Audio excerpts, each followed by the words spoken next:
before the garden, before the flood, before the laws of heaven or the sins of man, there was a rupture, a forbidden moment when eternity cracked, and something unspeakable bled into the world. You've read the story. You've heard the names. But what if everything you were told was only a fraction of the truth? This isn't the tale of Eden's innocence. This is the shadow behind Eden, the first fracture in divine order. A tale of blood, a tale of exile, and a tale of a name so dangerous, Scripture dares not say it aloud. Because what if Cain, the first murderer, was more than just a cursed man?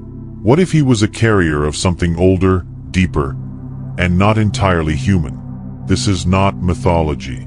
This is ancestral memory. The kind that echoes through ruins, flickers in ancient songs, and screams in the silence between Bible verses.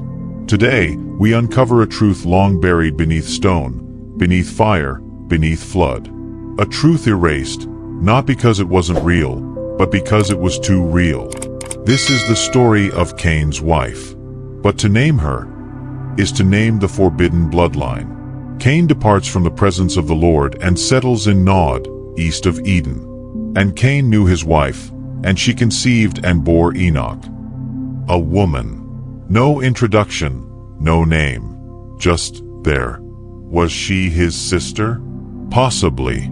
Adam and Eve were told to multiply and fill the earth. But if she followed him, why no mention in Eden? Why no account of her exile? If she was already in Nod, then the question grows darker. Who were her people? Cain didn't just father a child. He built a city. A city implies infrastructure, organization, population. And where there's population, there's history, a past the text chooses not to tell. Many scholars have dared to whisper what traditional theology avoids.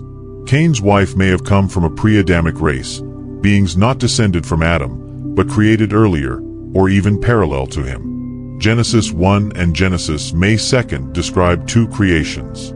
In Genesis 1 verse 27, it says, "So God created man in his own image. Male and female he created them." But Genesis 2 follows with the formation of Adam from the dust, and later Eve from his side. Two stories, two timelines, two humanities. Ancient rabbinic texts, Kabbalistic lore, and Gnostic writings propose this pre-Adamic race as either neutral observers or beings corrupted by forces unknown. Among them, Lilith, Adam's first wife, made from the same soil, not from his rib, equal, untamed. She defied him, refused to be subservient, and so she vanished. But she did not die. According to the Alphabet of Ben Sira and later mystical writings, she fled to the wilderness, to the Red Sea, where she encountered fallen angels, known as the Watchers. And from their union came children, hybrid beings, creatures of both flesh and something else. Could Cain's wife have been from her lineage? Could Cain's bloodline be the mingling of Adamic defiance and pre-Adamic rebellion? Genesis 4 names Cain's descendants. Jubal, the father of those who play the harp and flute. Tubal-Cain, the forger of bronze and iron. Where did this knowledge come from? How did Cain's line, cursed, exiled, become the birthplace of civilization? The Watchers may hold the answer. 200 celestial beings descended upon Mount Hermon, says Enoch. They took human women. They bore children, the Nephilim. These hybrid offspring were not just giants. They were leaders, tyrants, inventors, priests, sorcerers. They introduced knowledge forbidden to man.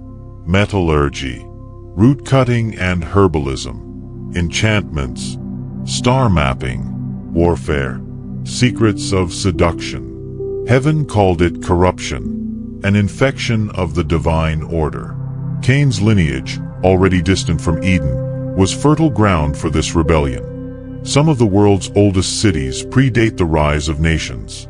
Preliterate, yet complex, with knowledge we still cannot replicate. Architecture aligned with the stars. advanced agriculture, mathematical precision. These sites do not align with our understanding of human development, unless the myths are not myths at all. From Cain's cursed line to Sumer's priest kings, from the Nephilim to the Titans, from the Watchers to the serpent gods of ancient America, a pattern emerges, a hidden lineage, a network of forbidden knowledge, a global convergence of myth and memory. Scene: waters rising. The world begins to drown. The flood, says Genesis, came to wipe out corruption, not just evil, but contamination, the merging of divine and human DNA. Cain's descendants, if any survived, were scattered, fragmented, but their influence seeped into post-flood legends. The Anakim, the Rephaim, the Emim, the mighty men of old. They were not forgotten, just renamed. Even today, echoes of that lineage ripple through secret teachings, bloodlines, and forgotten symbols. Some claim these legacies still walk among us, in power, in shadow. Cain wasn't a castaway. He was a beginning, the cradle of convergence, the spark of civilization, the shadowed twin of divine design. And so we ask, was Eden the first world, or the second? Was Cain's wife the daughter of Adam, or of Lilith? Did the Watchers fall for lust, or for revolution? And what of the city of Enoch? What secrets sleep beneath its stones? Cain married a woman without a name, but perhaps her name was erased, because to speak it is to invite what the heavens tried to bury. Because the truth is not lost, it is merely hidden. Behind language, behind doctrine, behind fear. And now, it stirs again. If this shattered your view of Genesis, good. It means you're awake. Subscribe to Dark Secrets, and join us in uncovering what lies beneath the veil. The next chapter awaits. The next forgotten truth, the next forbidden name, will be spoken.